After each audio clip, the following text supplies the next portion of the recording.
Hello everyone, welcome to my new vlog. तो ये मेरा पहला व्लॉग है और आज के व्लॉग की शुरुआत होती है दिवाली की सजावट से।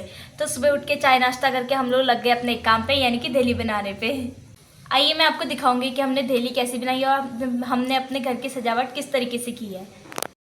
तो अभी हमारी देली बनना स्टार्ट हो चुका है। कहता है ना, पहले पेट पूजा फिर काम दूजा, इसलिए हम पहले पेट पूजा करके आ गए और अभी अपना काम देली बनाना स्टार्ट कर रहे हैं। पहले के टाइम पे क्या होता था कि जो देली होती है उसे गेरू और चावल की हेल्प से बनाया जाता था।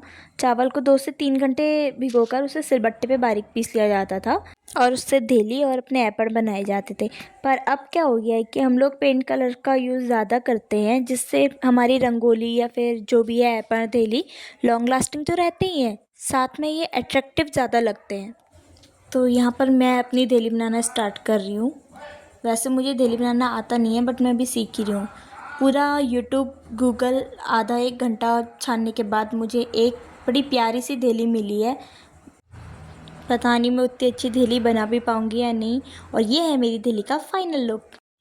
आपको कमेंट करके ज़रूर बताना है कि आपको मेरी देली कैसी लगी, क्योंकि ये मेरी पहली देली है। तो अगर आपको गंदी लगे ना तो फिर भी बोल देना कमेंट में, अच्छी है, बहुत अच्छी है।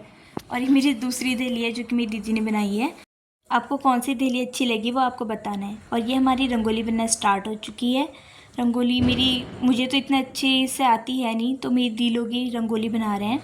अभी हम पेंट की रंगोली बना रहे हैं, क्योंकि एक तो ये लॉन्ग लास्टिंग है, ऊपर से रिमूव नहीं होती है, अच्छी भी लगती है, अट्रैक्टिव लगती है। देखते देखते हमारी पूरी रंगोली ऑलमोस्ट कंप्लीट हो चुकी है। आपको बताना है हमारी रंगोली आपको कैसी लगी, क्योंकि कलर्स की रंगोली तो मोस्टली सभी बनाते हैं, बट हम लोग ने अब की बारी कुछ नया ट्राई किया है। हमने पेंट की रंगोली बनाई है, आपको बताना है। इसमें ज़्यादा तो मेरी दीदी लोग नहीं बनाए, क्योंकि मैंने कुछ भी नहीं बनाया। इन्हीं दोनों का हाथ है इस रंगोली को बनाने में। अगर आपने पहले की रंगोली और अब की रंगोली में कुछ नोट किया ना, तो आपको कमेंट में बताना है। अपनी देली कंप्लीट करने के बाद मैं लग गई हूँ यहाँ पे एपड़ बनाने में। तो मैं अभी यहाँ पे यूज़ कर रही हूँ चावल और गेरू का यूज़ करके मैं यहाँ पे एपड़ बना रही हूँ, जो कि अपनी सीढ़ी में बड़े अच्छे लगते हैं, अट्रैक्टिव लगते हैं ये भी। बट ये क्या होता है कि उतने लॉन्ग लास्टिंग नहीं होता, इसलिए अब इनका यूज़ लोग कम करते हैं। बट हमारा उत्तराखंड का जो कल्चर है ना, वो यही है, चावल और गेरू इसी से बनाए जाते हैं अपने एपड़।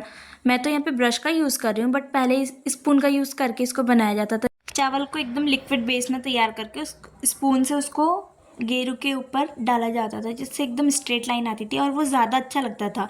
बट अभी हमें इतने अच्छे से आता नहीं है। और ये हमारा फाइनल लुक हमारी सीढ़ियों का, जो गेरू और चावल की हेल्प से बनाया है, और ब्रश। आपको बताना है कि आपको गेरू वाला ज़्यादा अच्छा लग रहा है या फिर आपको पेंट कलर्स का ज़्यादा अच्छा लग रहा है। कमेंट में बताना है आपको कौन सा ज़्यादा अच्छा लग रहा है। ये हमारा फाइनल लुक लग रहा है। मुझे तो ये अच्छा लग रहा है, क्योंकि हमारा कल्चर ही यही है, चावल और गेरू वाला। तो एपल का काम फटाफट कंप्लीट करके हम लोग चले गए थे मार्केट, क्योंकि हमें कुछ सामान लेना था। और मार्केट से आते आते हमें हो गई थी रात, और रात के खाने में मम्मी ने बनाया था हरी सब्जी, लौकी की सब्जी, दही और अचार। खाना खाने के बाद अब हमें आ रही है नींद। तो दिन भर इतनी भाग दौड़ करने के बाद, इतना सारा काम करने के बाद अब हम लोग बहुत थक चुके हैं। आई होप आपको मेरा व्लॉग पसंद आया होगा। अगर आपको मेरा व्लॉग पसंद आए तो प्लीज़ मेरे चैनल को सब्सक्राइब कीजिएगा और हमारे साथ यूँ ही मेरे व्लॉग में बने रहिएगा। Thank you.